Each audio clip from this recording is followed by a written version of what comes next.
The night he threw her out, she wasn't just losing a home. She was carrying a future he refused to see.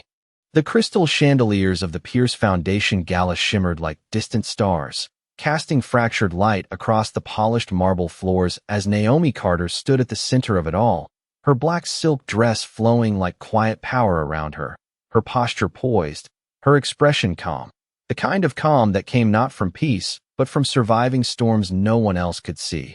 5 years ago, she had stood in another room just as grand, under another ceiling just as brilliant, but that night had ended not in applause, but in silence so cold it cut deeper than words. The memory still lived beneath her skin like a shadow she had learned to walk with, not run from. Back then, Naomi had believed in forever, in the way Alexander Pierce's voice softened only for her, in the way his hand would rest at the small of her back, as if she were something fragile yet unbreakable, in the quiet promises exchanged between glances across boardrooms and private dinners, promises that felt stronger than contracts and far more binding than wealth. But promises, she would later learn, were only as strong as the fear behind them, and Alexander Pierce was a man who had built empires on control, not trust. The night everything changed, the city had been wrapped in rain, soft at first, then relentless, streaking down the floor-to-ceiling windows of their penthouse as Naomi stood barefoot on polished wood, one hand resting unconsciously over her abdomen, where a new life had just begun, a secret she had planned to reveal under softer light, with gentler words. But fate rarely waited for perfect timing. Alexander had stood across from her, not angry, not loud, but terrifyingly still, his gray eyes colder than she had ever seen them, his voice measured, precise, almost detached as he spoke the words that would fracture everything. I don't raise another man's child. And just like that, a future built over years dissolved into something unrecognizable. Naomi hadn't screamed, hadn't begged, because something inside her understood in that instant that this wasn't a moment she could fix. It was a truth she had to walk through. And so she did the only thing she could do with dignity still intact.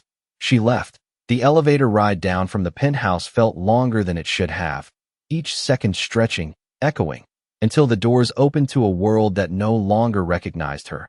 A single envelope in her hand. Inside it, $20, not enough to survive, but enough to make a statement. A final line drawn between what she had been and what she would become. Outside, the rain soaked through her thin coat, clinging to her skin, but she didn't stop walking, not when the cold bit into her bones, not when the city lights blurred through tears she refused to let fall, because even then, even in that moment of absolute loss, Naomi Carter understood something Alexander Pierce did not. She wasn't leaving empty-handed. She was carrying something infinitely more valuable than any empire he could build. And now, 5 years later, as applause filled the grand ballroom and her name echoed through the room with quiet reverence, Naomi lifted her chin slightly, her gaze steady, her presence undeniable, no longer the woman who had been cast out into the rain, but someone entirely new, someone forged in silence, in resilience, in the unbreakable bond between a mother and the life she chose to protect. And somewhere in the same room, just steps away, the man who had once reduced her world to $20 was about to come face to face with everything he had lost, though he didn't know it yet.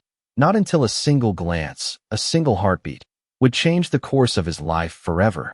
Alexander Pierce had always believed that silence was power, that control was the only language the world truly respected.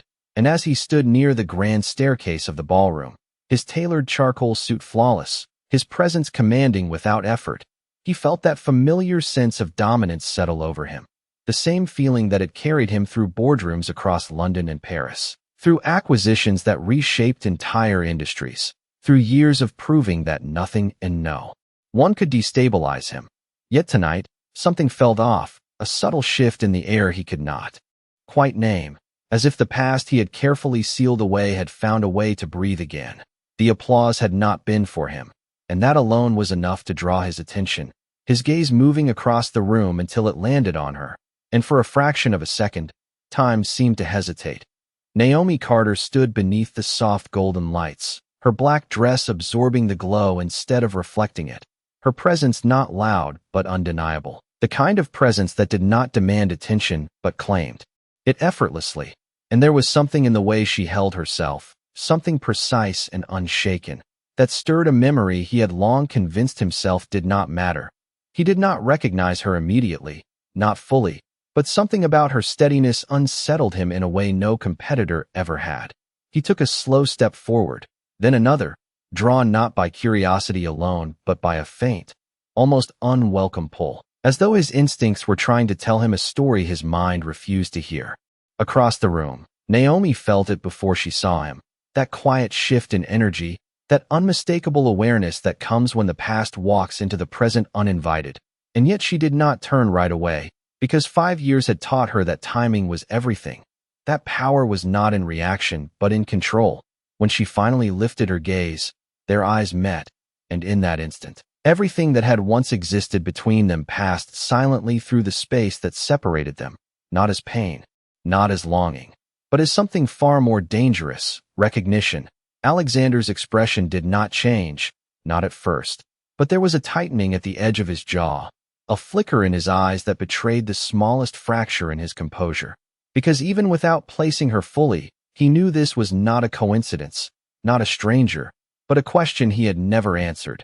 Naomi did not look away, her gaze calm, unwavering, the kind of calm that comes from surviving something you no longer fear. And for the first time in years, Alexander felt something unfamiliar press against his chest, not doubt, not regret, but the unsettling sense that control was slipping in a way he could not calculate. A voice beside him broke the moment, a business partner mentioning numbers, opportunities, the usual language of power, but Alexander barely registered it. His attention anchored elsewhere, because something about Naomi Carter refused to be ignored. Across the room, a small movement caught her attention, and her expression softened almost imperceptibly as a young boy stepped into view near the edge of the stage, his posture curious, his dark eyes observant in a way that mirrored a familiarity too precise to dismiss. And though the distance kept the details blurred, there was something about him, something in the quiet confidence of his stance, that would have seemed insignificant to anyone else, but would soon become impossible to overlook. Naomi's fingers brushed lightly against the edge of the podium, grounding herself not in the past, but in the present she had built piece by piece. And as the applause faded into a softer hum, she understood that the moment she had never chased, never forced, had finally arrived on its own terms. Alexander Pierce had returned believing he had everything under control, but standing there, watching a woman he could not fully place yet could not ignore, he was about to learn that some truths do not stay buried, no matter how far you travel to escape them. The room had not yet realized it, but something irreversible had already begun, because when truth approaches, it does not announce itself with noise. It moves quietly, waiting for the exact moment to be seen, and that moment came sooner than anyone expected as Naomi stepped down from the stage with measured grace, her heels soft against the marble floor, her posture composed, every movement deliberate, not to impress but to remain anchored in who she had become. She did not look back at Alexander immediately, not because she was unaware of him, but because she no longer moved according to his presence, and that alone was the first shift he could not understand. Alexander watched her approach the edge of the ballroom, where the young boy now stood beside one of the event coordinators, and there it was again, that subtle tightening in his chest, because the child's stance, the angle of his chin, the quiet way he observed the room, all of it felt unsettlingly familiar, like a reflection seen out of the corner of his eye. The boy turned slightly as Naomi reached him, his face lighting not with excitement, but with a calm recognition that spoke of something deeper than momentary affection. And when he spoke, his voice was clear, steady, untouched by the weight of the room around him. "Mom, are you done?" And the word landed with a quiet force that did not echo loudly but struck exactly where it needed to. Naomi's expression softened in a way that was almost imperceptible, her hand resting gently on his shoulder, a gesture so natural, so instinctive, it carried years within it.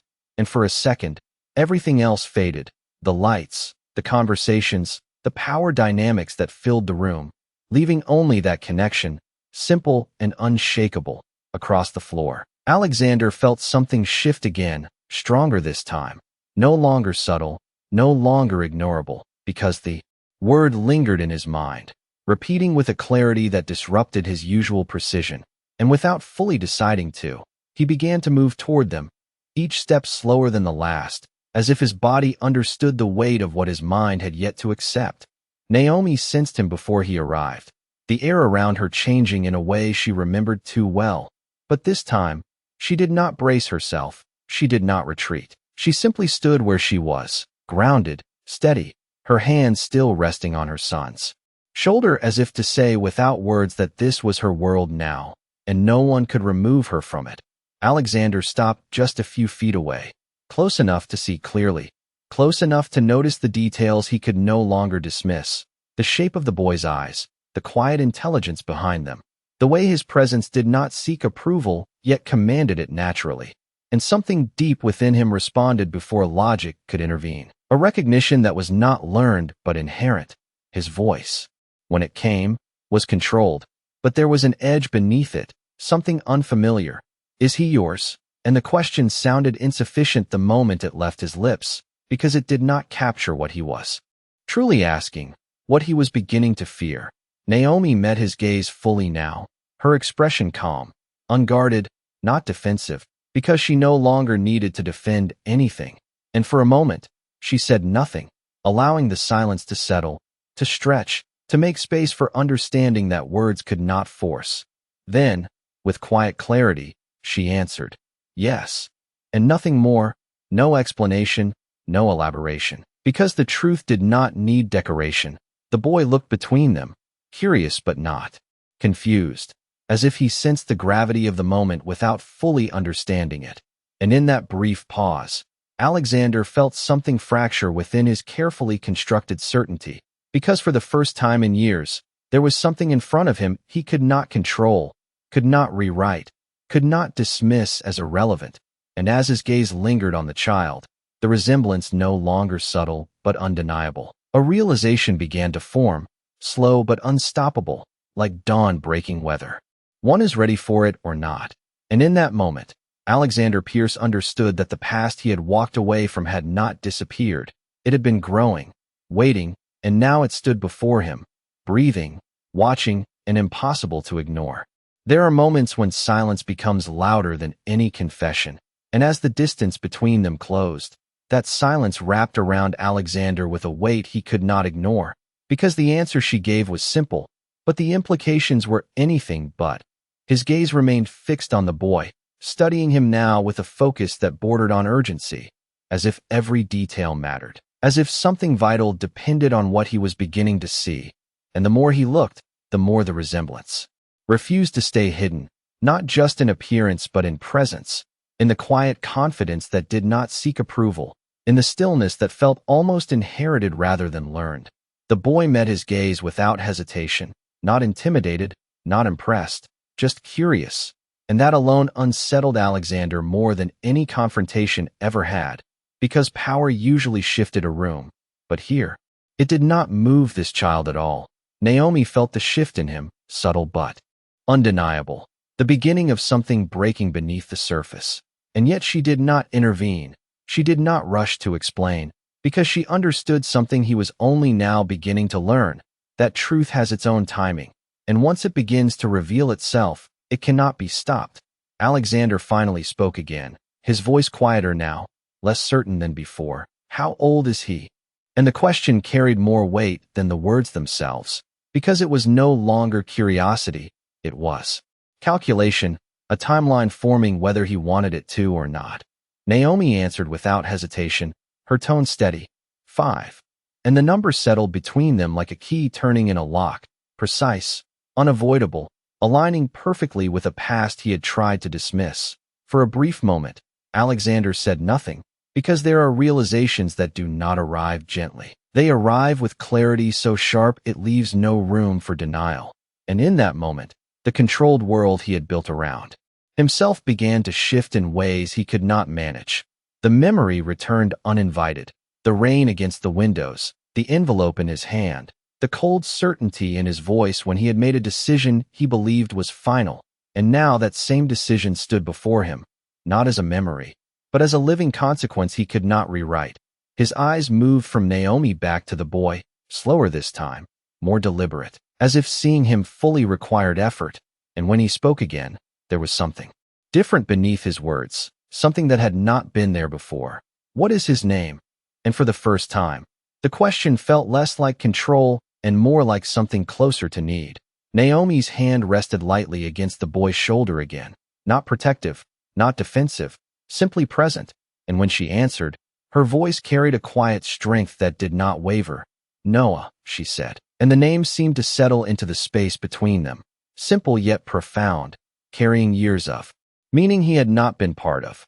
Noah glanced up at her briefly, then back at Alexander, his expression thoughtful, as if trying to understand why this man's presence felt significant without knowing why, and in that moment, the resemblance was no longer something that could be dismissed as coincidence. It was something undeniable, something that reached beyond logic into recognition. Alexander inhaled slowly, but the breath did not steady him the way it usually would, because for the first time in a very long time, he was not in control of the outcome, and the realization settled in with a quiet force that he could not ignore. That 5 years ago, he had made a choice based on assumption, on fear, on the need to control what he did not understand, and now that choice had returned, not as something abstract, but as a reality standing directly in front of him. Naomi watched him carefully, not with anger, not with expectation, but with clarity, because she no longer needed anything from him, not validation, not apology, not even acknowledgement. She had built a life that did not depend on what he chose to do next, and that was the difference he could not yet fully grasp. The room around them continued to move. Conversations resumed. Glasses clinked softly, but within the space they occupied, everything had shifted, because Alexander Pierce was beginning to understand that the past he had dismissed as insignificant had grown into something he could no longer ignore, and the question was no longer whether he would face it, but whether he was capable of understanding what it had cost him. Some truths do not arrive as answers. They arrive as questions you can no longer avoid. And as Alexander stood there, the name Noah echoing quietly in his mind, he realized that nothing in this moment could be undone, only faced. The air between them felt different now, heavier, no longer shaped by assumption, but by something far more precise. And for the first time in years, he was not calculating outcomes. He was searching for understanding, even if it came too late. His gaze shifted again to the boy, to Noah, as if saying the name internally might make it more real, more tangible, and yet reality had already settled in, uninvited and unchangeable. 5. He repeated under his breath, not as a question but as a confirmation, aligning timelines he had once refused to consider, and in that quiet repetition, the weight of his past decision became undeniable, not as a mistake in business, not as a miscalculation, but as something far more personal, something that had grown beyond his reach. Naomi watched him without interruption, her expression composed, because she had already lived through the part he was only beginning to understand. She had already faced the nights when uncertainty felt endless, the mornings when strength had to be chosen, not felt, and she had done it without him. Without the life he had once promised and then taken away without hesitation. Noah shifted slightly beside her, his small hand brushing against hers, a simple gesture, but one that carried years of trust, and Naomi's fingers closed gently around his, grounding both of them in the present, in what was real, in what had been built without compromise.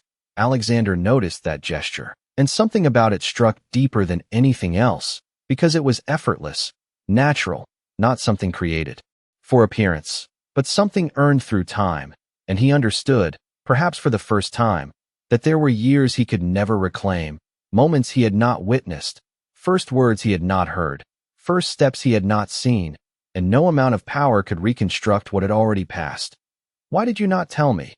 The question came out quieter than he intended, stripped of its usual authority, and for a brief moment, it sounded less like an accusation and more like something fragile, something that carried the weight of realization rather than control. Naomi met his gaze without hesitation, her voice steady, unshaken. "You made your decision before there was anything left to tell," and the words landed with a clarity that left no room for argument, no space for reinterpretation. because they were not said with anger, they were said with truth. Alexander held her gaze, but there was no immediate response. Because some answers do not require defense, they require acceptance. And acceptance was not something he had practiced when it came to personal matters, not when control had always been his default. The room around them continued its quiet rhythm, unaware of the shift, unfolding within this small space. But for Alexander, everything had slowed, each second stretching as he processed what stood before him. Not just Naomi, not just Noah, but the undeniable connection between them that traced back to a moment he had dismissed as final. Noah looked at him again, more directly this time, his expression thoughtful, observant, as if trying to understand why this man's presence carried a weight he could feel but not yet define. And in that gaze, Alexander saw something that could not be ignored, not ambition, not authority, but a quiet strength that mirrored something he recognized within himself, something that made the realization impossible to deny any longer. Naomi felt the shift in Alexander's presence, the subtle change from control to awareness, and yet she did not move closer, did not offer explanation, because she understood that this was not her moment to guide. It was his moment to face, and whatever came next would not change what had already been built. For the first time, Alexander Pierce stood in front of something he could not negotiate, could not outmaneuver, could not reduce to numbers or outcomes. And as he looked at Naomi, then at Noah, the truth settled fully into place, not as a possibility, but as a certainty, one that reshaped everything he thought he knew. And in that moment, he understood that the life he had believed he controlled had moved forward without him, growing into something far more powerful than anything he had ever created, something he had once been part of, but had chosen to walk away from. And now, standing here, he could no longer pretend that choice had no consequences. Regret does not arrive as a sudden collapse. It settles slowly, quietly, until it becomes impossible to ignore. And as Alexander stood in front of Naomi and Noah, that realization began to take shape in a way he could not contain or redirect. For the first time in years, the certainty that had defined him felt unstable, not because of external pressure, but because of something internal he had long refused to confront. His gaze lingered on Noah again, longer this time, not searching for resemblance, but acknowledging it. And in that acknowledgement came something far heavier than recognition. It was the understanding that this child had lived an entire life outside of his awareness, a life that had not needed him, had not waited for him, had simply continued forward. Noah, he said quietly, testing the name aloud, and the sound of it felt unfamiliar yet deeply rooted at the same time, as if it belonged to him in a way he had never anticipated. Noah tilted his head slightly, studying him with the same calm curiosity, unafraid, unguarded, and that lack of hesitation unsettled Alexander more than resistance ever could, because there was no anger in the child's eyes, no expectation, only presence, and that presence carried a quiet strength that did not need validation. Naomi remained still, her posture composed, her expression steady, watching not as someone waiting for an outcome, but as someone who had already accepted whatever would come next, because her life no longer depended on his decisions. Alexander exhaled slowly, the breath heavier than he expected, and for a moment he looked away, not out of avoidance, but because the weight of the realization required space, required a pause he was not accustomed to giving himself. "I was wrong," he said finally, the words simple, unembellished, and yet carrying a weight that no apology could fully express, because they were not spoken as a negotiation, not as a strategy, but as an acknowledgement of something that could not be undone.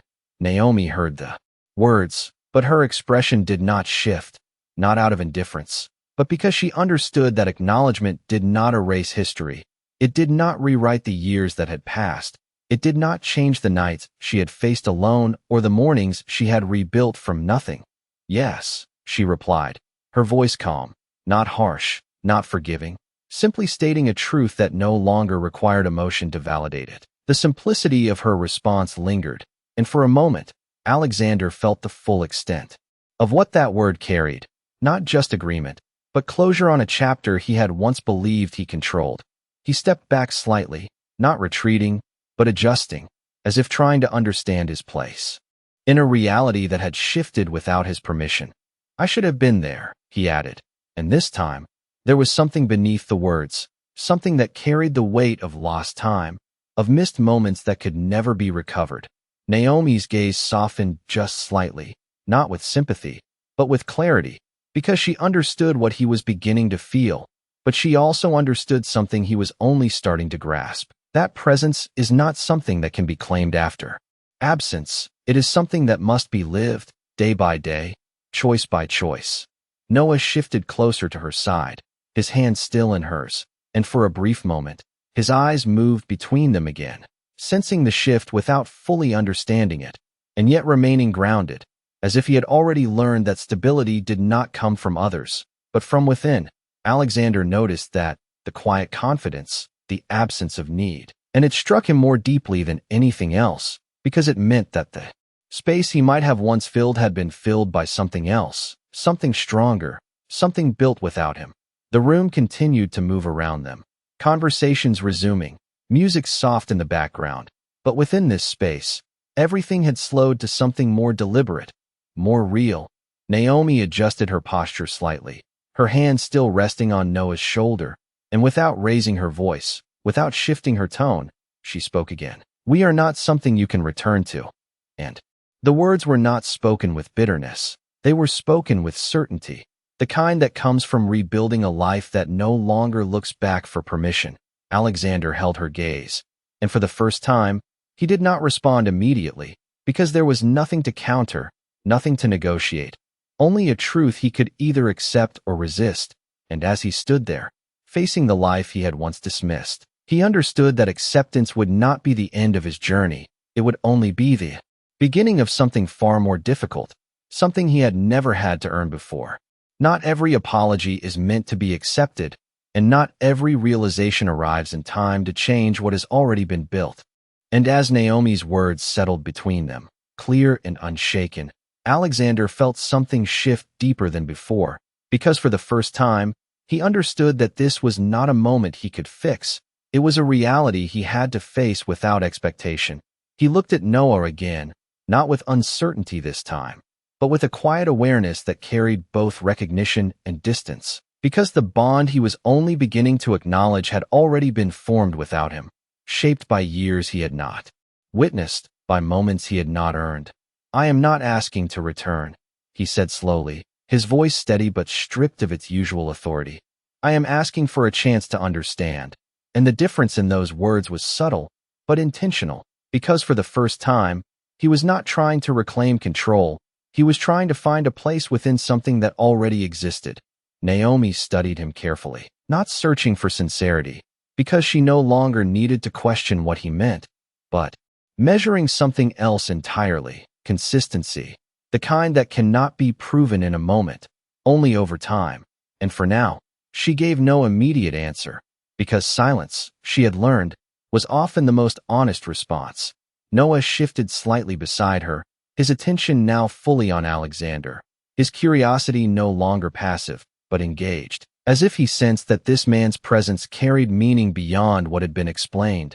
And without hesitation, he spoke, his voice calm, direct. Do you know my name? And the question, simple as it was, held a weight that neither adult could ignore, because it was not just a question, it was a line drawn, a test of presence rather than assumption. Alexander met his gaze, and for a brief moment, something softened in his expression, not weakness, but something unfamiliar, something closer to humility. Yes, he answered. Your name is Noah, and he said it carefully, as if the act of saying it carried significance beyond the sound itself. Noah nodded slightly, processing the answer, and there was no immediate reaction, no approval or rejection, just a quiet acknowledgement, as if he were deciding what this meant on his own terms, not based on what was expected of him. Naomi watched that exchange with a stillness that came from trust, not in Alexander, but in the strength she had built in her son, the ability to stand in front of something unknown and remain grounded, to listen without losing himself, to observe without being defined by what he saw. Alexander exhaled slowly, aware now that this was not a conversation he could lead, it was one he had to enter with care, with patience, with a willingness to accept that he was no longer at the center of it. I know I do not deserve anything from either of you, he continued, his tone measured but genuine. But I would like to earn the right to be present, if that is something you are willing to consider. And the words lingered, not as a demand, but as an offering, one that could be accepted or refused without consequence beyond his own understanding. Naomi's gaze remained steady, her expression unchanged, but there was a subtle shift in the way she held herself, not opening, not closing, but acknowledging that something had been said that could not be ignored, and after a moment, she spoke, her voice calm, precise. Presence is not something you ask for, it is something you prove, and with that, the path forward was defined, not by promises, not by words, but by actions that had yet to exist. Noah looked between them again, and though he did not fully understand the history that shaped this moment, he understood something else, that what came next would not be decided in a single conversation, but over time, through choices that could not be undone once made. The music in the background swelled slightly as the event continued, but within this space, something quieter, more deliberate had taken form, not resolution, not forgiveness, but the beginning of something uncertain, something that required patience rather than power. And as Alexander stood there, no longer trying to control the outcome, he realized that this was not a moment of return, it was a moment of beginning, one that would demand more from him than anything he had ever built before. And for the first time, he did not turn away from that demand. Time does not grant second chances, it only reveals whether someone is willing to change after realizing what they lost. And as the music carried softly through the ballroom, the moment between them did not end. It transformed, shifting from confrontation into something quieter, something more uncertain, and far more real. Alexander did not move away this time, not because he expected anything immediate, but because leaving now would feel too much like repeating the same mistake, walking away from something that required his presence, not his perfection. He remained where he stood, allowing the silence to settle, not as discomfort, but as space for something new to take shape without force.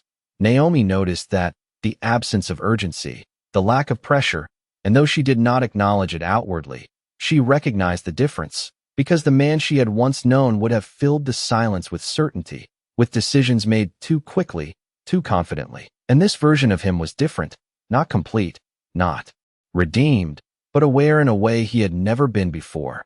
Noah shifted his weight slightly, his small hand still in Naomi's, but his attention remained on Alexander, his curiosity steady, and after a moment, he spoke again, his voice thoughtful. Are you going to come back? And the question carried a meaning far beyond its simplicity, because it was not about tonight. It was about presence, consistency, something that could not be promised lightly. Alexander did not answer immediately, because, for the first time, he understood that an easy answer would mean nothing, that words without proof would only repeat the past, and so he chose carefully, his voice quieter, but firm. If I am allowed to, I will keep showing up. And the phrasing mattered, because it did not assume permission, it did not claim a place, it acknowledged that whatever came next was not his to decide alone. Noah considered that, his expression thoughtful in a way that seemed far older than his years, and though he did not respond right away, there was no rejection in his silence, only consideration, as if he were measuring something that would take time to understand. Naomi listened to that exchange without interruption, her gaze steady, her posture unchanged, but there was a subtle shift in the atmosphere, something that suggested the moment had moved beyond the past and into something undefined, something that could not be resolved tonight, but would continue whether they chose it or not. Alexander glanced at Naomi again, and this time, there was no attempt to reclaim what had been, only a quiet recognition of what stood before him. And he spoke once more, not as a demand, but as a statement of intention. I will not disappear again. And though the words were simple, they carried a weight he fully understood, because he knew they would mean nothing unless proven.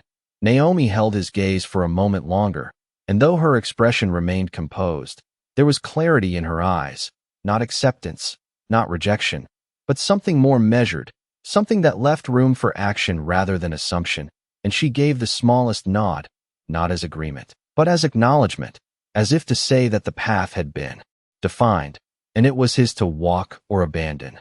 The event continued around them, laughter rising, glasses clinking, the world unaware of the quiet shift that had taken place in this small corner of the room. But for the three of them, everything had changed, not with finality, but with possibility. Noah adjusted his grip on Naomi's hand, then looked back at Alexander one last time before turning his attention elsewhere, not dismissing him, but not holding on to him either, as if instinctively, understanding that presence would be proven in time, not claimed in a moment. And as Alexander stood there, no longer the man who controlled outcomes, but someone standing at the beginning of something he had never had to earn before, he realized that the real challenge was not facing what he had lost. It was becoming someone worthy of what still remained. Some endings are not marked by doors closing, but by the quiet understanding that you no longer need to walk through them again. And as the evening began to soften into its final hours, the energy in the ballroom shifted from spectacle to stillness, conversations lowering, lights dimming slightly, and within that gentle transition, Naomi Carter made her decision without announcing it, because decisions like hers did not require permission or explanation. They were simply lived.